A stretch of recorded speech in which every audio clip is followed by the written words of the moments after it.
I want to talk to you about spirit real quickly, especially if you are somebody you've been there in the last final moments before your loved one crossed over, okay, maybe like hospice, end of life care type stuff. Then I want to ask you a question. When you have those memories that pop up, of that day in your head, are you seeing it from your first perspective, like you were seeing it that day, or do any of you see it like a movie, like a third party perspective that was watching you and your loved one? Because that's what happened to me, and that's how I viewed it. I view it still.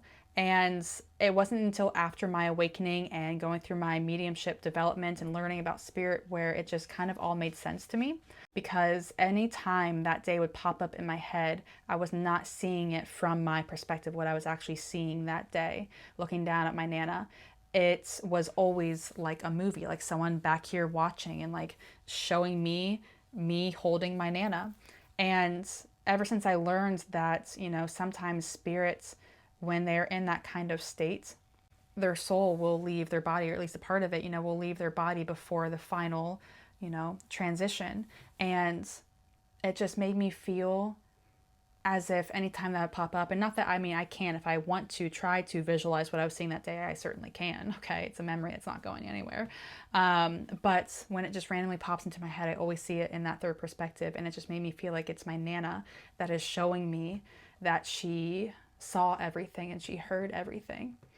Because obviously I was talking to her and I was playing her chanting music and making sure that she had her blanket and all the things. And it just makes me feel as if, even though I know it to be true already, it was just, ever since I connected those dots, it was just a really beautiful moment. I mean, looking back on a really painful day, made a little bit more beautiful just with that different perspective.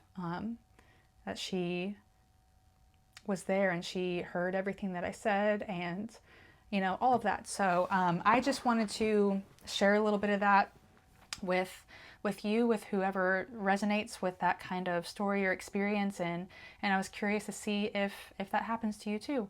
And if it does, and if this resonates with you, just know that your loved ones were there and they heard everything that you said and they saw everything that you did for them.